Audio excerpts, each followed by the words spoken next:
네, 1월 둘째 주일 여러분 나오신 것 환영합니다. 서로 한번 인사 나누시겠습니다. 반갑습니다.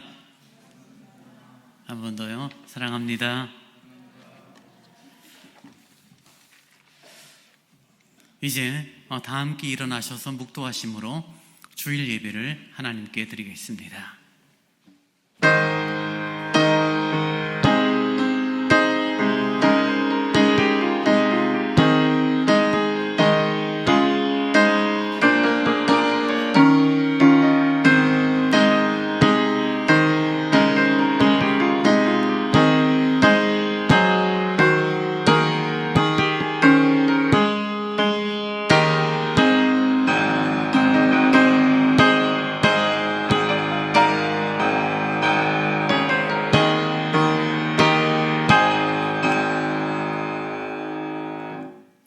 우리는 그리스도 안에서 그의 은혜의 풍성함을 따라 그의 피로 말미암아 속량 곧 죄사함을 받았느니라. 주님 참 고맙습니다. 죄사함을 받은 우리들이 거룩한 자가 되어 하나님을 예배합니다. 2022년 둘째 주일을 예배합니다. 우리의 마음에 은혜를 허락하시고 감사가 넘치도록 인도하여 주옵소서. 영과 진리로 주를 고백합니다. 주 성령님 감동하여 주옵소서. 예수님 이름으로 기원하옵나이다. 아멘. 찬송 39장을 찬양하시겠습니다.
사도신경으로 우리의 신앙을 고백합니다.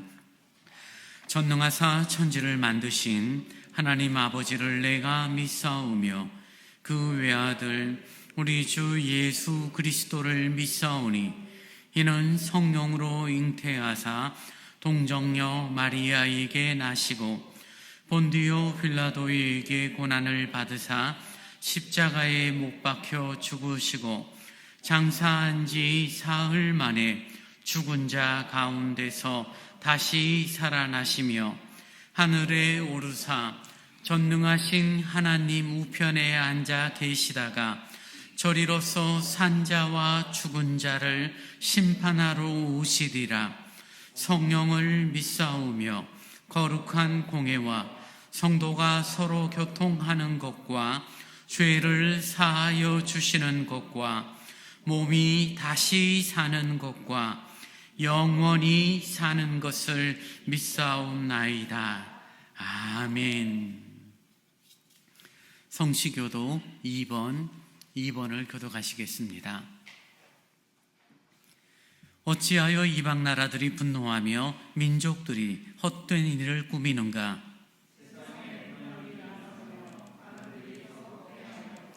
여호와와 그의 기름 부음 받은 자를 대적하며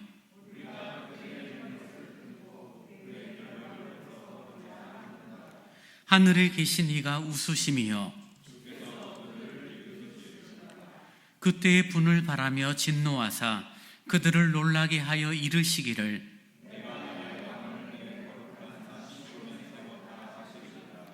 내가 여호와의 명령을 전하노라. 여호와께서 내게 이르시되 내게 구하라. 내가 이방 나라를 내 유업으로 주리니. 아멘. 찬송 202장을 함께 찬양하시겠습니다.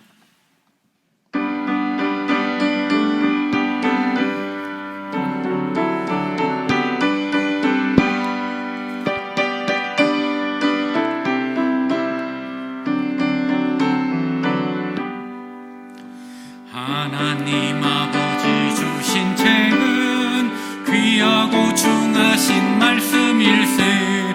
기쁘고 반가운 말씀 중에 날 사랑한단 말 참 좋도다. 주께서 나를 사랑하니 즐겁고도 즐겁도다. 주께서 나를 사랑하니 나는 참 구속의 은혜를 저버리고 어긋난 딴 길로 가다가도 예수의 사랑만 생각하면 곧 다시 예수께 돌아오리. 주께서 나를 사랑하니 즐겁고도 즐겁도다. 주께서 나를 사랑하니 나는 참 기쁘다. 구주의 영광을 바라보며 예수의 이름을 찬양하리. 영원히 찬양할 나의 노래. 예수의 이름이 귀하도다. 주께서 나를 사랑하니 즐겁고도 즐겁도다. 주께서 나를 사랑하니 나는 참 기쁘다. 주 예수 날 사랑하시오니 나 또한 예수를 사랑하네. 날 구원하시려 내려오사 십자가 위에서 죽으셨네. 주께서 나를 사랑하니 즐겁고도 즐겁도다. 주께서 나를 사랑하니 나는 참 기쁘다. 주 예수 날 사랑하시오니 마귀가 올라서 물러가네. 주 나를 이렇게 사랑하니 그 사랑 어떻게 보답할까. 주께서 나를 사랑하니 즐겁고도 즐겁도다. 주께서 나를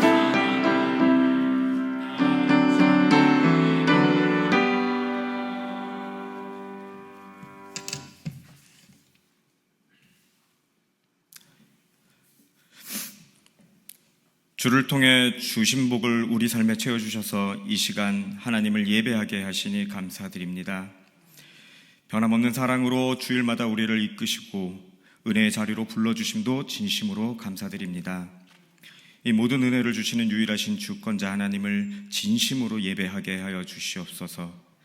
만왕의 왕이요 만물의 주이신 하나님의 백성답게 최선의 마음을 담아드리는 최고의 예배가 되게 하여 주시옵소서. 이 시간 주님께 예배하는 우리가 먼저 그리스도의 십자가 앞에서 서게 하시고 우리의 죄가 얼마나 심각하며 교묘하게 숨겨져 있는지 깨닫게 하시어 가식적인 모습이 아닌 진심을 담은 눈물의 회개가 있게 하여 주시옵소서. 말로만 떠드는 최선이 아닌 그리스도 십자가로 말미암아 온전한 예배가 되도록 우리의 심령을 보혈로 채워주시옵소서. 유일하신 하나님만 높이는 예배가 되도록 은혜의 은혜를 더하여 주시고 십자가 보혈로 씻음받은 하나님의 자녀가 되게 하여 주시옵소서. 흔히 우리만 아니면 된다는 이기적인 생각을 할 때가 많았음을 고백합니다. 이런 우리의 이기적인 생각을 그리스도의 마음처럼 되게 하여 주시옵고, 모든 사람에게 복 주시기 위해 친히 희생하신 그 사랑의 마음을 품고 온 세상을 바라보게 하여 주시옵소서. 또한 세상이 아니라 우리나라뿐만 작게 볼 때도, 교회를 볼 때도, 우리 가정을 볼 때도 그러한 마음을 품을 수 있도록 하여 주시옵소서. 더 이상 우리 때문에 예수님의 거룩하신 이름을 욕되지 않게 그리스도의 십자가를 지고 예수님을 따르게 하여 주시옵소서. 하나님의 이름을 높이는 예배가 삶에서 열매를 맺게 하여 주시옵소서. 이 시간 주님의 귀한 종 정진호 목사님을 세우셨습니다. 주의 종의 입술에 힘을 주시옵고, 또한 이 시간을 통해 선포될 주의 말씀을 통해 십자가를 지고 갈 능력을 주시옵소서. 주를 위해 준비한 찬양대도 기억하여 주시옵고, 이 찬양이 십자가의 길을 걷는 기쁨의 노래가 되게 하여 주시옵소서. 이 모든 말씀 우리 주 예수님의 이름으로 간절히 기도드립니다. 아멘.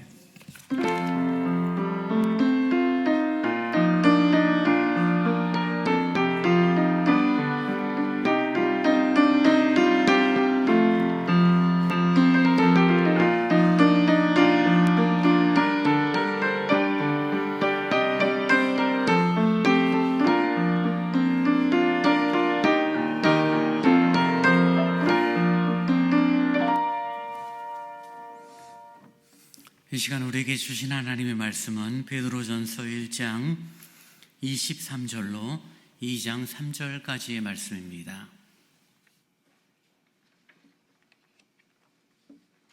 신약 378페이지 베드로전서 1장 23절로 2장 3절까지의 말씀을 제가 봉독합니다. 너희가 거듭난 것은 썩어질 씨로 된 것이 아니요 속지 아니할 씨로 된 것이니 살아있고 항상 있는 하나님의 말씀으로 되었느니라. 그러므로 모든 육체는 풀과 같고 그 모든 영광은 풀의 꽃과 같으니 풀은 마르고 꽃은 떨어지되 오직 주의 말씀은 세세토록 있도다 하였으니 너희에게 전한 복음이 곧 이 말씀이니라. 그러므로 모든 악독과 모든 기만과 외식과 시기와 모든 비방하는 말을 버리고 갓난아기들 같이 순전하고 신령한 젖을 사모하라. 이는 그로 말미암아 너희로 구원에 이르도록 자라게 하려 함이라. 너희가 주의 인자하심을 맛보았으면 그리하라. 아멘. 교회 소식 전합니다. 서울대광교회 처음 오신 분들, 방문하신 분들 진심으로 사랑하고 환영합니다. 2022년 새해가 시작된 지 2주째입니다. 복음 위에 서서 감사와 헌신 있는 한 해가 되기를 원합니다. 여전히 코로나 때문에 많이 어려운데요. 현 단계가 16일까지 적용 중에 있습니다. 가까운 이웃들 또 가족들 가운데 양성 판정 받는 분들이 생기는 그런 시점입니다. 방역 잘 관리해 주시고요. 조금이라도 몸이 좀 불편하신 분들은 11시 밴드를 통하여 예배에 참여해 주시기 바랍니다. 저희 교회가 속한 서강로의 신년 할애가 11일 화요일 11시 대한교회에서 모입니다. 성경 일천독운동 진행 중에 있습니다. 이제 준비하신 주일헌금을 하나님께 드리겠습니다.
주님 참 고맙습니다. 주님이 생명이 되시고 주님이 참 빛이 되시는 믿음의 고백이 우리들의 입술 고백 가운데 하나님 앞에 드려지게 되니 참 감사합니다. 내가 사는 것처럼 보이지만 내가 아닌 주님으로 말미암아 살아간다는 사실을 늘 깨닫는 저희들이 되기를 원합니다. 한 해가 바뀌어지고 시간이 흘러도 여전히 우리들이 죄된 본성 가운데 살아가는 연약함을 용서하여 주옵소서. 회개하며 주님 앞에 나아갑니다. 빛이시여 생명이 되신 그리스도의 은혜 가운데 거하기를 원합니다. 헌금을 드릴 수 있도록 은혜와 믿음을 주시니 감사합니다. 넉넉한 삶을 살고 있지는 않으나 주님이 베푸시는 귀한 은혜를 따라 살아가는 인생임을 고백하며 드리오니 받으시고 드려진 헌금이 교회를 향하여 잃어버린 영혼을 찾고 맡겨진 영혼들을 섬기는 곳에 아름답게 쓰여지도록 함께하여 주옵소서. 감사합니다. 예수님 이름으로 기도하옵나이다. 아멘.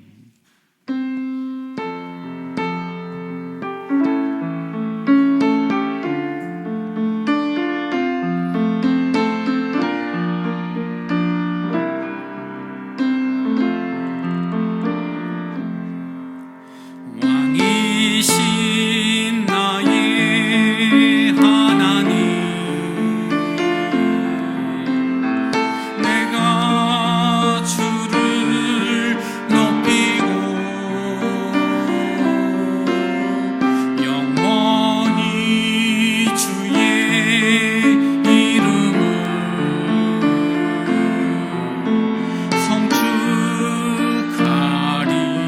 성축하리이다. 왕이신 나의 하나님,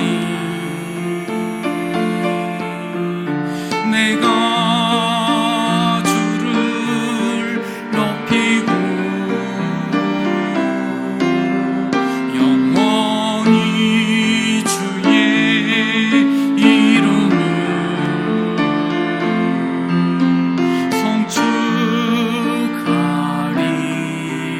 성축하리이다. 왕이신 나의 하나님, 왕이신 나의 하나님, 내가 주를 높이고 영원히 주의 이름을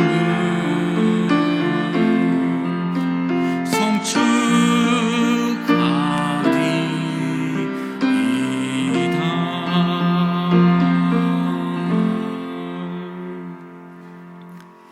주님 고맙습니다. 우리들의 마음에 여전히 내가 왕노릇하고 내가 스스로 주인이 되어 살아가려는 그런 어리석고 교만함이 있습니다. 늘 말씀을 듣고 기도하며 다시금 자기 자신을 스스로 복종시키며 자기 일을 부인하기를 원하지만 여전히 죄된 본성이 우리 안에서 왕노릇하는 연약함을 용서하여 주옵소서. 주님을 고백합니다. 왕이신 주님을 고백합니다.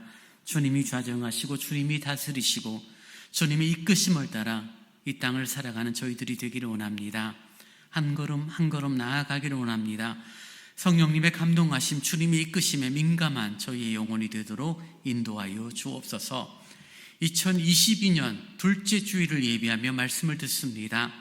영원히 썩지 아니할 시혜로 우리를 거듭나게 하셨고 우리를 자라게 하시는 하나님의 놀라운 말씀을 들을 때 우리 영혼이 소성케 되어지는 복됨이 있기를 원합니다. 부족한 정의주의 말씀을 증거합니다. 진리의 도구, 말씀의 도구로만 사용하여 주옵소서. 예수님 이름으로 기도하옵나이다. 아멘.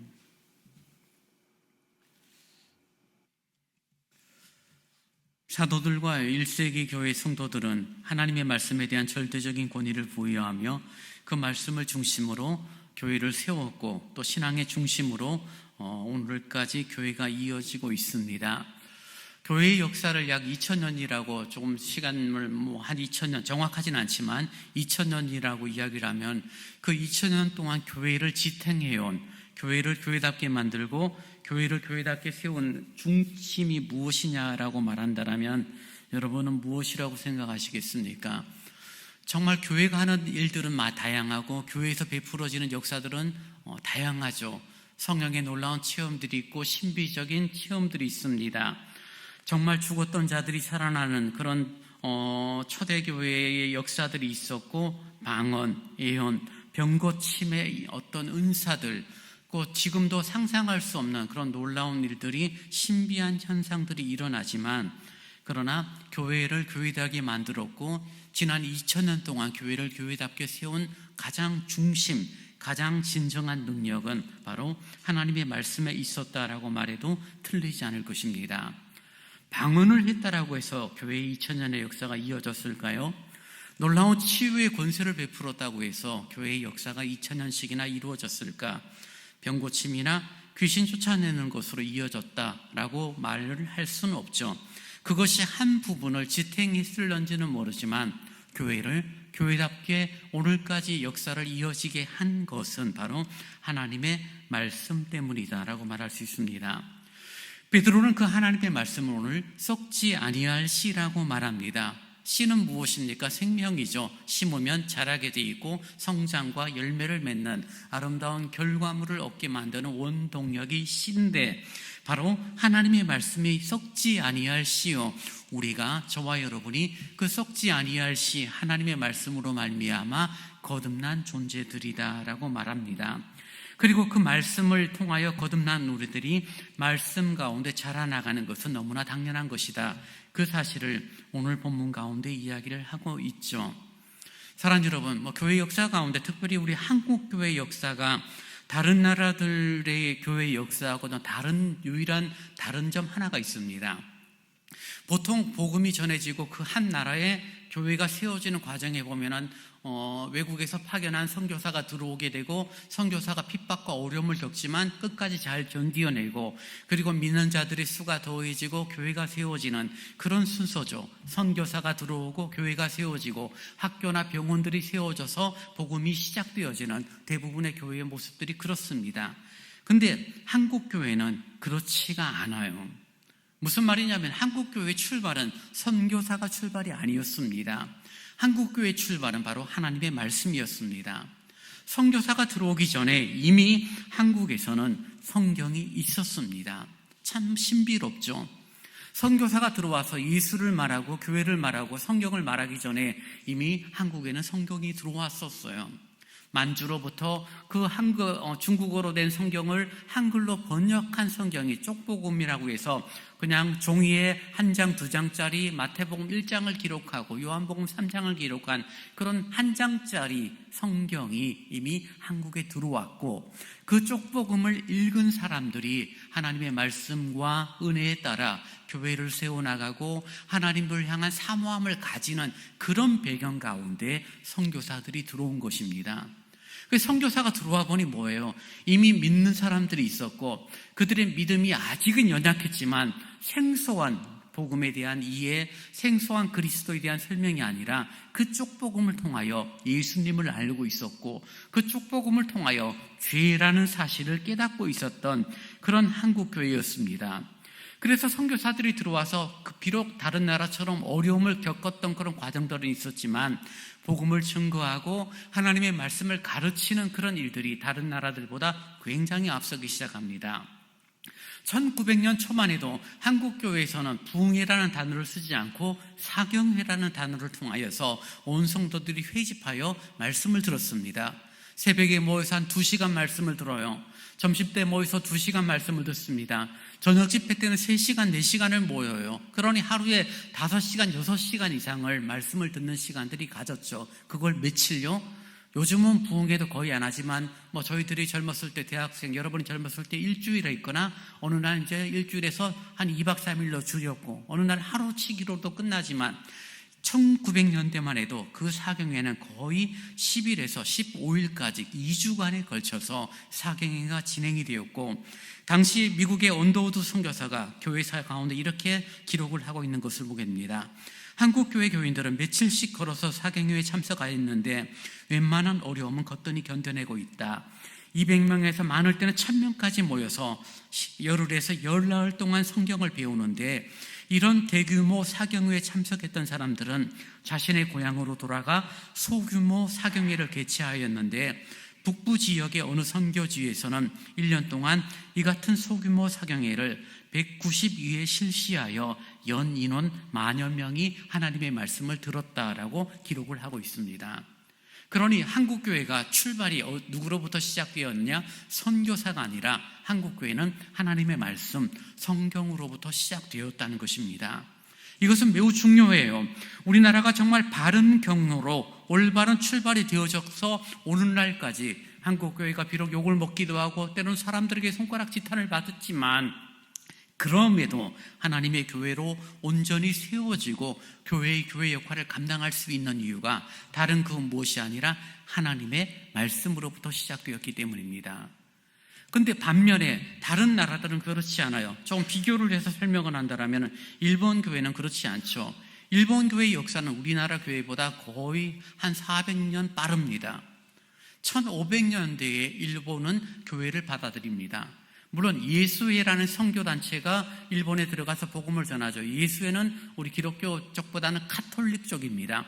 카톨릭인 그런 교회가 복음을 전하고 일본 교회가 복음이 전해졌죠. 그래서 우리나라보다 굉장히 빠른 시간 속에 복음을 받아들이고 일본 교회는 정치적으로 복음을 받아들이게 됩니다. 무슨 말이냐면요, 일본에 있는 대부분의 상류층 사람들이 카톨릭을 받아들이고 복음을 받아들이게 됩니다. 그런데 1500년대에 우리나라를 침공한 일본이 임진왜란을 일으켰을 때 여러분, 가끔 영화라든지 혹은 어떤 그런 드라마 가운데 보면은 이 일본에서 쳐들어온 장군들이 자신들을 상징하는 깃발들 가운데 십자가 깃발들이 있고 자신의 투구나 자신의 갑옷에 십자가를 그려놓는 장면을 여러분 보신 기억이 있을 겁니다. 왜냐하면 그들은 예수회를 통하여서 하나님을 알고 십자가를 알았기 때문에 임진왜란을 통하여 우리나라를 정복하고 명나라를 치기 위한 그런 전쟁에 자신과 자신들의 군인 그리고 일본이 안전하기를 원하는 마음으로 십자가를 사용한 것이죠. 그러니 여러분, 바른 복음을 받아들였더라면 전쟁을 일으키는 것도 옳지 않았을 뿐더러 설령 정말 복음의 역사가 있었다 한들 다른 나라 백성들을 죽이는 그런 전쟁을 일으키는 모습들을 행하면서 자신의 투구와 자신의 갑옷 그리고 자신을 상징하는 휘장에 그 십자가를 흔적을 남긴다는 것은 말이 되지 않죠. 임진왜란을 보면서도 우리들이 그런 일본의 태도들을 바라보면서 일본이 정치적으로 들어오고 상류층에 들어오고 자신의 이익을 추구하는 방향으로 복음이 전해졌으니 왜곡된 그런 복음의 역사가 일본이 가지고 있었던 특징이었죠. 그러니 그 장군들이 죽었어요. 지도자들이 죽었어요. 그 밑에서 잘은 모르지만 나가서 예배를 드렸고 예수회를 따랐던 사람들이 다 흐지부지 되어진 것이죠. 그리고 그 역사가 지금까지 이어져서 일본은 역시 온 국민의 0.2% 정도가 복음화가 되어져 있고 그들이 교회보다는 오히려 신사를 섬기는 그런 일본 교회의 모습을 보게 됩니다. 필리핀도 마찬가지죠. 복음이 엄청나게 빨리 들어갔고 멕시코도 마찬가지죠. 많은 중남미 나라들도 마찬가지입니다. 복음이 우리나라보다 온전히 잘 들어갔음에도 불구하고 말씀 중심이 아니라 정치적인 어떤 이슈화된 내용 가운데 들어가다 보니 그들이 어느 시점이 되어지면 말씀을 따라가지 않고 정치적인 사람을 따라가거나 특정 지도자를 따라가거나 그런 과정이 되풀이되면서 참된 복음의 역사라기보다는 그 당시의 분위기, 그 당시의 흐름 가운데 교회들이 흔들리는 모습들이 빈번했던 것입니다. 그리고 공통된 특징이 무엇입니까? 그런 나라들이 여전히 경제적으로 이런저런 삶의 문제들이 혼란스러운 나라들로 지금까지 이어지고 있죠. 그러니 한국교회에는 선교사들이 통하여 복음이 전해지는 건 과정이었고 이미 하나님의 말씀이 먼저 우리에게 들어왔고 그 말씀을 사모했던 사람으로부터 시작된 한국교회가 2022년까지 이어지면서 교회의 교회담을 만들어 있고 나라와 민족을 변화시키며 복음을 증거하고 세계에서 두 번째로 많은 선교사들을 파송하는 나라로 우리 한국교회가 쓰임받고 있는 것 얼마나 귀한지 몰라요. 그 출발이 바로 썩지 아니할 씨 하나님의 말씀으로 되어졌다라고 베드로는 말합니다. 베드로는 하나님의 말씀을 썩지 아니할 씨라고 말합니다. 근데 2장에 와서는 표현을 달리합니다. 썩지 아니할 씨를 가진 우리들의 삶의 특징을 2장 1절을 이렇게 말하죠. 그러므로 모든 악독과 모든 기만과 외식과 시기와 모든 비방하는 말을 버리고 너희들이 썩지 아니할 씨로 거듭났으니 이런 생활을 버려라고 말하면서 악독, 기만, 외식, 시기, 비방하는 말을 버리랍니다. 그리고 사모해라라고 말하면서 2절에 보면 이렇게 표현하죠. 갓난아기들 같이 순전하고 신령한 젖을 사모해라라고 말합니다. 순전하고 신령한 젖을 사모해라라고 말합니다. 마치 어린아이가 태어나서 엄마의 젖을 사모하는 모습이죠. 정말 아이들이 엄마의 젖을, 젖병을 얼마나 좋아하는지 몰라요. 가끔 아이를 이렇게 어릴 때 기억이 나요. 이렇게 얼굴볼을 톡톡톡 두드리면은 글로 아이가 입을 이렇게 옮겨서 젖을 먹으려고 하는 모습을 보면서 가끔 놀렸던 기억이 저한테는 있어요. 여러분이 배가 고프구나 확인하는 방법, 볼을 살짝 두드리면 얼굴을 얼른 돌려서 젖을 먹으려고 그래요. 그런 사모함, 그런 태도들을 가지라라고 말하고 있습니다. 1장에서는 썩지 아니할 씨가 하나님 말씀이었는데 2장에 와서 베드로는 바로 하나님의 순전하고 신령한 젖이다라고 말하고 있는 것입니다. 썩지 아니할 씨의 특징은 무엇입니까? 우리를 거듭나게 만든 거예요. 2장에 와서 신령하고 순정한 젖의 특징이 무엇입니까? 자라게 하는 것입니다. 그러니 우리를 하나님의 자녀가 되게 하는 것 하나님의 말씀이에요. 예수 그리스도를 통하여서 하나님의 말씀을 들음으로 우리가 하나님의 자녀가 되었어요. 근데 그것으로 멈추는 것이 아니라 그런 우리가 이제 하나님의 말씀으로 자라야 되는 거죠. 태어났는데 아이가 엄마의 젖을 먹지 않으면 병든 것이고 엄마의 젖을 먹지 않는 시간이 길어지면 결국 아이는 정말 그 생명을 다할 수밖에 없는 거죠. 먹고 자라면 100일쯤 되면 볼살이 붙고 돌 되면 통통하게 살이 찌고 그리고 1살, 2살 언덕 이만큼 커 있는 우리들의 자녀 생명 있음에 대한 존귀함, 귀함을 저희들이 깨닫게 되지 않습니까? 그러니 하나님의 말씀이 우리를 거듭나게 할 뿐 아니라 하나님의 말씀이 우리를 자라게 하는 줄 믿습니다. 우리의 영혼을 자라게 만들어요. 그러니 영적인 갓난아기라는 표현을 하는 것은 처음 예수 믿을 때 쓰여지는 단어인데 어느 날 어느 시점에 어떻게 됐는지 모르지만 여전히 영적인 갓난아기의 수준에 머물러 있는 그런 교인들의 모습들을 바라보면서 껍데기는 나이가 40이요 50이 되었고 장로와 권사와 안수집사의 직분을 받았는지 모르지만 영적인 갓난아기의 수준에 머물러 있다라는 표현들을 하는 이유가 자라지 않고 있기 때문입니다. 거듭났는데 예수 믿었는데 썩지 아니할 씨로 말미암아 새 생명이 심기워진 건 맞는데 그건 분명한데 자라지 않아요. 그래서 여전히 악독이 나와요. 기만이 나와요. 외식이 나와요. 시기와 비방하는 말들이 여전히 있는 것입니다. 그래서 베드로는 무엇이라고 말합니까? 너희들이 정말 썩지 아니할 씨로 거듭났다라면 이제는 모든 악독과 외식, 시기, 비방 그런 죄된 본성으로 말미암아 죄의 흔적으로 말미암은 것들을 좀 버리고 오히려 너희들은 순전하고 신령한 젖을 사모해라라고 우리에게 말하고 있습니다. 순전하고 신령한 젖은 하나님의 말씀이라고 말씀드렸죠. 하나님의 말씀을 사모하는데 하나님 말씀을 어떻게 사모해야 돼요? 순전하고 신령한 젖을 사모하라고 말합니다. 여러분, 순전이라는 단어는 우리가 아는 것처럼 순수하다, 정결하다는 뜻이죠. 퓨어, 순수한 뜻이라는 거죠. 하나님의 말씀의 정서, 하나님의 분위기, 하나님의 감정을 말해요. 하나님은 왜곡됨이 없죠. 하나님의 거룩한 성품은 순수합니다. 하나님의 말씀 안에는 하나님의 감정과 하나님의 정서와 하나님의 분위기가 있어요. 그래서 성경을 읽으면서 분노할 수는 없는 것입니다. 왜냐하면 하나님 말씀 자체가 순전함이 있기 때문입니다. 하나님 말씀 읽으면서 여러분 성질 낼 수 없다는 것입니다. 마치 찬송하면서 성질을 내거나 기도하면서 분노하지 못하는 것처럼 하나님 말씀을 가까이 하면은 우리는 순전해질 수밖에 없는 것입니다. 하나님의 성품 자체가 그러하기 때문입니다.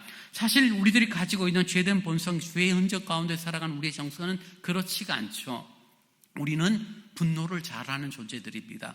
화가 많아요. 조금만 섭섭하면 마음이 상하는 존재들이 우리들이에요. 최근에 어느 목사님하고 식사를 하면서 대화를 하면서 참 분노가 참 안 좋은 것 같아요. 그래요. 분노를 영어로 앵거라고 그러잖아요. 근데 분노를 하게 되면 어떻게 되냐면은 분노에다가 앵거가 된조로 바뀐다는 거예요. 앞에 D가 하나 더 붙는데요. 분노하면 결국에 위험해진다는 거예요. 분노하면 위험해지는 삶이 우리 인생이고 교회는 더더욱 그러하다라고 말을 했습니다. 그래서 목사님 정말 그런 것 같아요. 고개를 끄덕였던 그런 시간이 저한테 있었습니다. 분노가 있어요. 우리의 마음에는. 하나님의 말씀은 순전한데 우리는 순전함보다는 분노가 앞서는 거죠. 그리고 그 분노 때문에 위험한 상황으로 우리 자신을 끌어가는 그런 태도들이 우리에게 있는데, 마음속에 있는 그런 악한 정서들이 결국 온전해질 수 있는 이유는 하나님의 순전한 말씀을 사모하고 하나님의 순전한 말씀을 익힐 때 이어지는 것입니다. 왜 성경 일천동운동을 하죠? 왜 예배 시간에 설교 시간이 가장 길죠? 등등의 이유로 여러 가지로 따진다면 결국은 하나예요. 하나님 말씀을 접하는 시간들이 우리에게 더 필요하다는 것입니다. 우리의 영혼이 자라고 우리가 성숙이라는 단어를 끌어가기를 원한다면 하나님의 말씀을 접하는 것입니다. 사람들끼리 상처를 주고받는 경우들이 빈번하죠. 사람들이 상처를 주고받을 때 가장 상처를 주고받는 여러 가지 이유 중에 가장 표면적으로 드러나는 건 하나는 말이에요. 저도 여러분도 실수를 하고 원치 않는 험담을 하거나 다른 사람의 마음을 상하게 하는 말들을 할 때가 있잖아요. 그런 뜻이 아니던데 결과가 싸움을 만드는 것, 돈의 건강의 문제보다는 사실 말 때문에 생각되는 것이 굉장히 많습니다. 오죽하면 한국 속담에 말 한마디로 천냥빚을 갚는다라고 말해요. 말만 잘해도 정말 편해지는 거죠. 그래서 어떤 책에 보면 책 제목이래요. 일 잘하는 사람이 성공하는 것이 아니라 말 잘하는 사람이 성공하는 시대다라고 책 제목이 그렇게 나옵니다. 근데 그 말이 어떻게 나와요? 분노를 담고 있는 거죠. 앵거를 담고 있으니 그것이 위험한 갈등의 원인이 되어지는 우리들의 삶의 반복인 거죠. 근데 성경이 지금 뭐라고 말했죠? 우리에게 너희가 순전한 젖을 사모하라는 것입니다.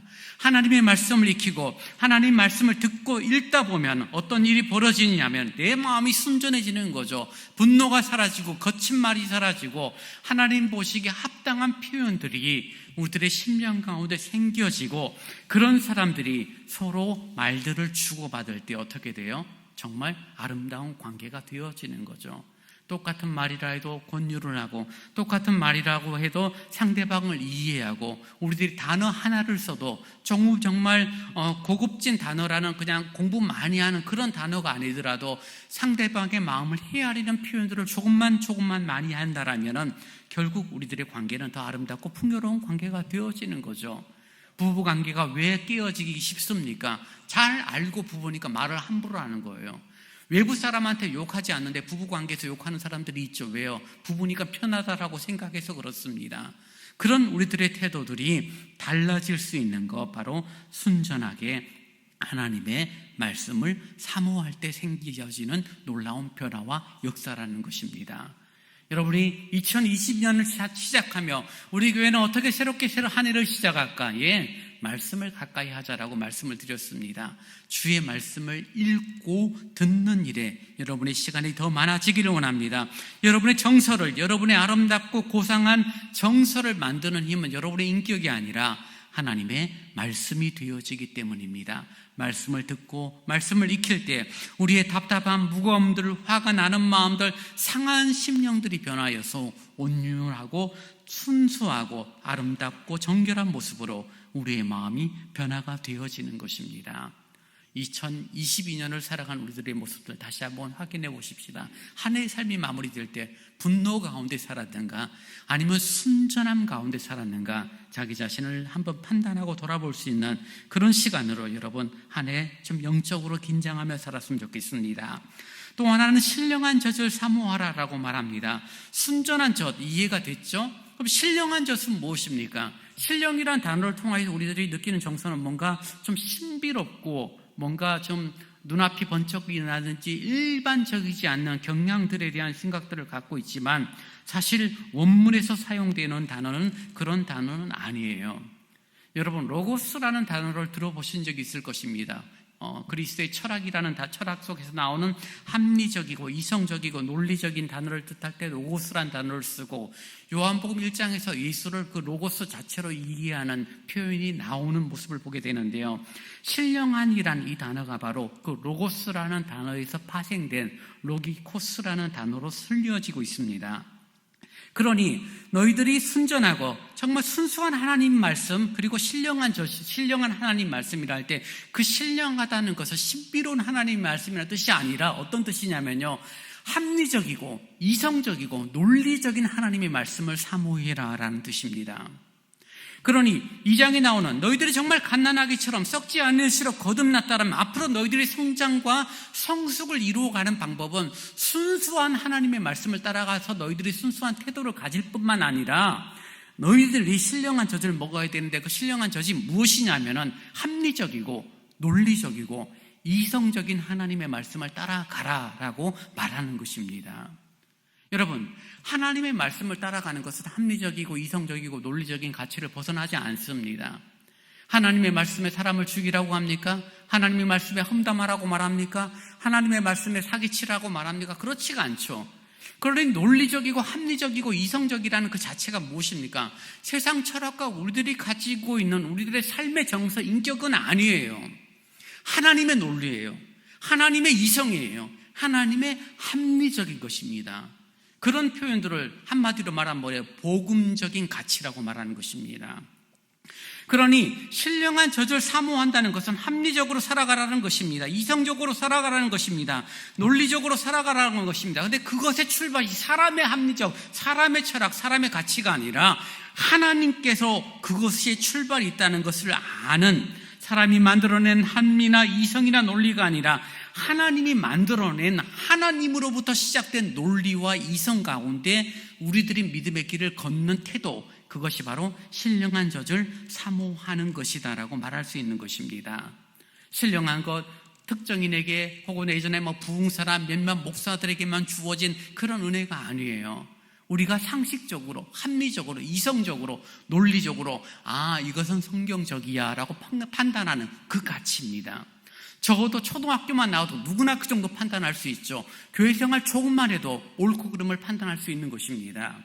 세상의 가치와 교회의 가치는 동일하지가 않아요. 어떨 때는 같은 방향으로 가지만 어떨 때는 대척이 되어지기도 하죠. 그래서 교회를 섬기고 교회를 운영할 때는 세상의 가치를 따라가지 않고 성경의 가치를 따라갑니다. 그래서 때로는 더디지만, 때로는 일이 좀 늦게 되는 것처럼 보이지만 복음적인 가치를 따라가는 거고, 아무리 좋고 아무리 훌륭해도 교회는 때로는 세상의 가치를 반대하고 성경의 가치, 복음적인 가치, 그것이 바로 신령한 젖을 사모하는 모습이다라고 말할 수 있는 것입니다. 그러니 베드로가 지금 너희들이 정말 거듭났고 썩지 아니할수록 거듭난 하나님의 사람들이라면 순수한 젖을 사모해 하나님의 순수한 말씀을 사모해서 너희들의 정서가, 너희들의 마음가짐이 순전했으면 좋겠어라고 말하는 거죠. 그리고 또 하나, 어떤 왜곡된 가치를 따라가고 세상의 가치를 따라가는 삶이 아니라 하나님의 가치, 신령한 젖을 사모하는 하나님의 합리성, 하나님의 이성적인 하나님의 논리를 따라 살아가라. 그리고 그것을 사모해라 라고 말하는 것입니다.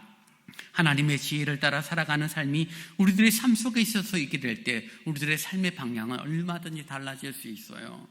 예를 든다면요, 여러분 만약에 저와 여러분의 건강에 문제가 생겼습니다. 아파요. 마음이 상하죠. 아프면 우리는 모든 것을 잃어버리는 거죠. 세상의 가치는 아무리 돈이 많아도 아무리 훌륭해도 건강을 잃어버리면 다 잃어버리는 것이라고 말해요. 근데 교회의 논리는 무엇입니까? 건강을 잃어버렸기 때문에 뭐예요? 복음을 얻게 되는 일들이 있다는 것입니다. 그래서 어떤 사람에게는 모든 것을 다 가졌지만 건강을 잃어버림으로 말미암아 그 모든 것을 다 가진 것을 놓치는 상황에 예수를 알게 되고 복음을 알게 됨으로 말미암아 복음을 얻음으로 말미암아 오히려 하나님의 논리로 보니 이런 게 아니라 모든 것을 얻은 사람이 되어져 버리는 거죠. 세상의 가치로는 건강을 잃어버린 모든 것을 잃어버린 사람으로 비참하게 이제 죽음을 앞둔 사람이지만 하나님의 논리로는 오히려 그것 때문에 영생을 알게 되고 진리를 알게 되는 귀한 통로로 쓰임받은 것입니다. 그러니 하나님의 이론으로 보니까 절망적인 상황이 아니라 오히려 소망이 있는 복된 상황이 그 사람에게 주어진 것이죠. 그것이 바로 신령한 젖을 누리는 사람들이 갖고 있는 것입니다. 사랑하는 여러분, 저와 여러분이 믿음의 길을 걷습니다. 하나님이 기뻐하신 길을 걷습니다. 우리들이 걸어갈 때 우리들이 원하는 가치가 있죠. 내가 이렇게 하는 것이 옳다라고 생각해서 그 길을 걸어요. 근데 그 길이 때로는 멈추어지고 막혀지는 상황에 닥칠 때 우리는 혼란스럽죠. 아무리 생각해도 이 길이 맞는 것 같은데 왜 하나님이 막으시지? 거기에 대해서 우리는 질문을 던지죠. 그리고 내리는 결론이 무엇입니까? 하나님이 이유 없이 막지는 않는다. 하나님이 막는다면 그것이 옳다라는 생각을 갖게 되고 돌이키는 태도들이 우리들이 신령한 젖을 사모하는 사람들이 가지는 특징이 되어지는 것이죠. 근데 신령한 젖을 맛본 적이 없으니, 순전한 젖을 누린 적이 없으니 끝까지 고집하다가 어떻게 돼요? 모든 것을 잃어버리고 절망하는 일들이 있다는 것입니다. 그래서 믿음의 길을 걸을 때 우리는 고백해야 되는 것이 있어요. 내 논리보다 하나님의 논리가 맞습니다. 내 경험보다 하나님의 새로운 인도하심이 늘 옳습니다. 하나님은 옳고 나는 틀릴 때가 많다는 것을 인정할 때 우리는 자기 자신을 부인하는 믿음의 길을 걸어가는 것은 지극히 정상적인 것입니다. 근데 교만합니다. 악독이 있어요. 시기가 있어요. 외식이 있어요. 그러니 내가 하나님보다 똑똑하고 하나님보다 더 낫다라는 내 경험이 하나님보다 앞서다라는 생각을 하고 자기 생각을 고집하니 어려운 일들, 앵거가 된조로 바뀌는 그런 안타까움이 생겨지는 것입니다. 사랑하는 여러분, 2022년을 시작하는 저와 여러분이 순전하고 신령한 젖을 사모하는 은혜가 있기를 원합니다. 그 마음들이 조금 더 활짝 열렸으면 좋겠어요. 다른 그 무엇보다 하나님 말씀을 듣는 일에, 하나님 말씀을 읽는 일에, 내가 순전한 마음을 갖는 일에, 합리적이고 이성적이고 논리적이되 세상의 가치가 아닌 하나님의 합리성을 갖고 살아가는 일에 우리들의 마음이 더 쏠렸으면 좋겠습니다. 근데 그 다음에 베드로가 뭐라고 말해요? 순전하고 신령한 젖을 어떻게 하라고요? 사모해라 라고 말합니다. 그리고 말합니다. 이는 그로 말미암아 너희로 구원에 이르도록 자라게 하려 함이라. 성장과 성숙을 말하죠. 그리고 3절에 말합니다. 너희가 주의 인자하심을 맛보았으면 그리하라. 너희들이 정말 썩지 아니할 씨로 말미암아 하나님의 순전하고 신령한 젖을 맛보았다라면은 이렇게 사는 것이 옳아라고 말하는 것이죠. 악독, 시기, 외면 그런 비방들을 다 버리고 더 사모하는 삶의 태도를 가지라는 것입니다. 사랑하는 여러분, 뜬금없는 질문이지만 제가 질문 하나 던질게요. 여러분 혹시 뭐 먹고 싶으세요? 예배 마치고 점심을 먹는다면 뭐 드시고 싶으세요? 머릿속에 딱 떠오르는 음식, 그게 여러분이 지금 가장 먹고 싶은 거예요. 뭐 먹을까 고민하면 별로 배고프지 않는 거예요. 딱 먹고 싶은 것이 떠오르면 그걸 먹어야 돼요. 심리학자 그래요. 사람이 음식을 먹고 싶어하는 이유는 두 가지예요. 하나는 왜 음식을 먹고 싶어 하냐면 몸이 그것을 필요로 하기 때문입니다. 몸이 허약해졌습니다. 단백질이 부족해요. 그럼 그 사람은 뭐가 먹고 싶죠? 고기가 땡기는 거예요. 별로 소고기 먹는 거 싫어하고 밤에 치킨 먹는 거 별로 안 좋아했는데 갑자기 치킨이 땡겨요. 그 말은 뭐예요? 그것을 필요로 하는, 에너지를 공급받기를 원하는 몸의 본능인 거죠. 자율신경에서 내가 뭔가 좀 부족한 부분이 있구나, 고기를 먹어줘야 되겠구나, 그래서 고기 먹으러 가는 거예요. 그래서 필요에 의해서 먹는 경우가 있습니다. 근데 사실은 이것보다 더 중요한 두 번째 이유가 있어요. 뭐냐면요, 고기를 먹어본 맛을 기억하고 있기 때문입니다.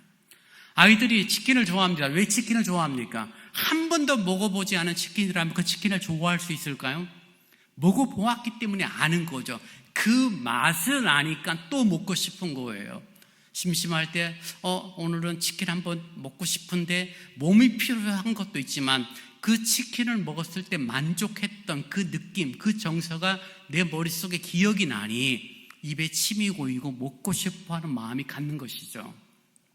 사랑하는 여러분, 우리가 주의 인자하심을 맛보았으면 더더욱 그리하라라고 말하는 이유가 무엇입니까? 베드로가 말하는 것이 뭐예요? 우리들이 신앙생활에 있어서 말씀이 내가 필요해서 먹는 것도 있지만 사실 어떤 면에서는 그것보다는 하나님의 말씀을 이전에 맛있게 먹었던, 조금씩 교회답게 표현하면 하나님의 말씀의 은혜를 누렸던 경험들이 내 심령 가운데 있기 때문이에요. 정말 하나님의 말씀 때문에 감동했고 하나님의 말씀 때문에 힘을 얻었었고 내가 하나님의 말씀 때문에 정말 온 세상을 다 가진 것처럼 기뻐했었던 그 경험들이 저와 여러분에게 있어요.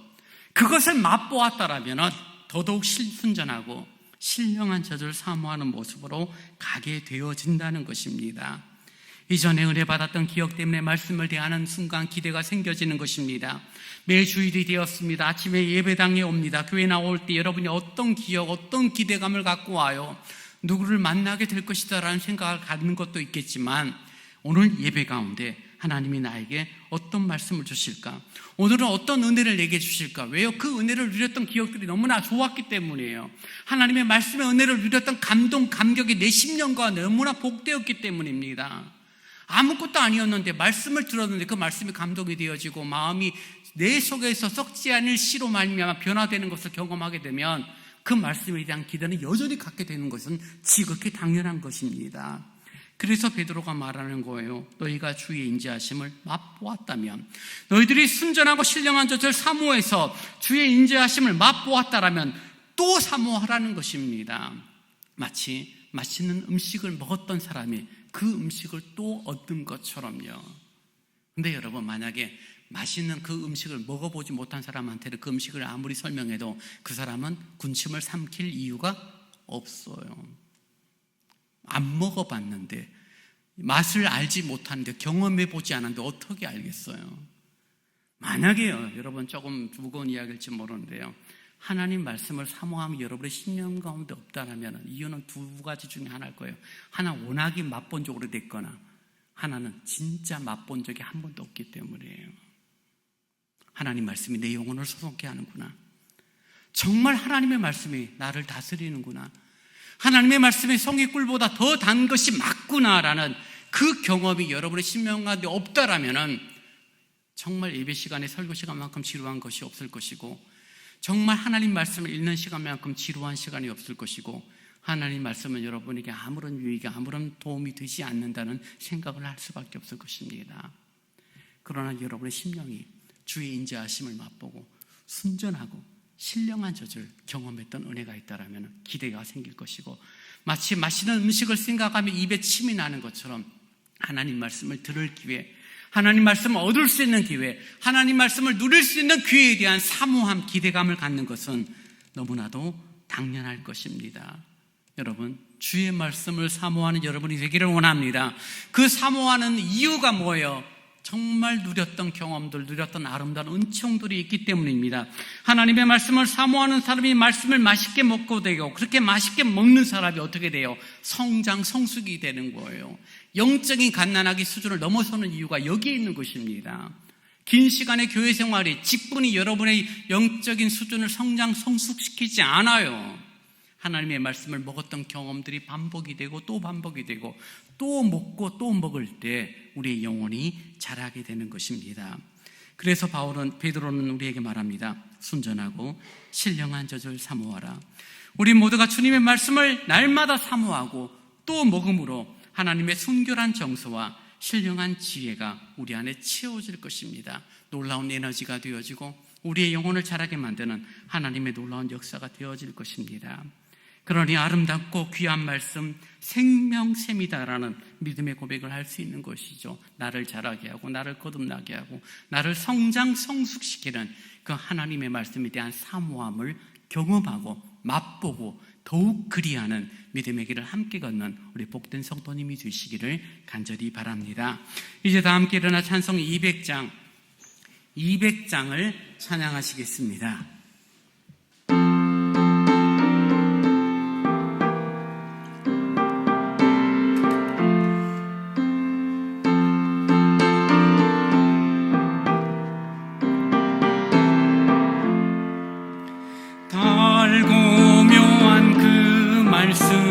생명의 말씀은 귀한 그 말씀 진실로 생명의 말씀이 나의 길과 믿음 밝히 보여주니 아름답고 귀한 말씀 생명샘이로다. 아름답고 귀한 말씀 생명샘이로다. 귀한 주님의 말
여러분 같이 기도하십시다. 정말 썩지 아니할 씨로 거듭난 내 영혼이 순전하고 신령한 저들 사모해서 정말 영적인 성장 성숙을 이루어가는 그런 2020년 한 해가 되도록 주님 도와달라고 기도하십시다. 순수한 정서를 갖고 정말 합리적이고 이성적인, 그러나 인간의 가치가 아닌 하나님의 가치를 따라 살아가는 그런 놀라운 합리적이고 이성적인 삶을 살아가는 내 영혼이 되도록 주님 도와달라고 기도하십시다.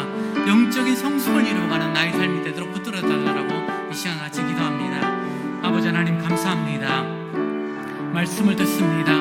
썩지 아니할 씨로 거듭난 인생이 나이라는 사실을 깨닫게 됩니다. 참 존귀한 하나님의 말씀으로 거듭난 내 영혼이 아버지 하나님 이제는 순전하고 신령한 젖을 사모함으로 말미암아 거룩과 성숙과 성장을 이루어가는 복됨이 있기를 간절히 원합니다. 믿음의 길을 계승한 걸었음에도 불구하고 아직도 영적인 어린아이에 머물러 있는 모습은 아닌지 늘 자신을 돌아보며 성장과 성숙을 이루어가는 아름다움이 있기를 원합니다. 신령한 말씀을 사모하기를 원합니다. 순전한 정서를 배워나가기를 원합니다. 주 예수의 거룩한 성품에 참여하는 내 영혼이 되어지기를 원합니다. 말씀을 들을 때, 말씀을 가까이 할 때, 말씀을 익힐 때 누려지는 복됨이라는 사실을 아버지 깨닫는 내 영혼이 되도록 거룩하신 주님 함께하여 주옵소서. 한 해의 삶을 마무리 지을 때 순전하고 신령한 젖을 사모함으로 성장하고 성숙한 내 자신을 확인하는 복됨이 있도록 거룩하신 주님 함께하여 주옵소서. 자비로우신 주님 은혜를 더하여 주옵소서.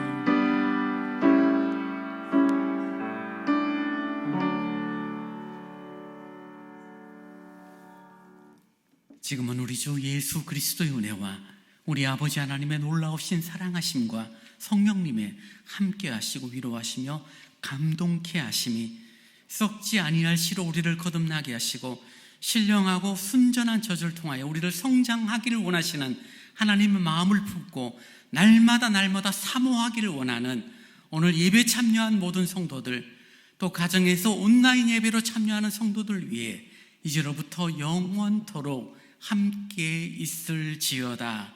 아멘.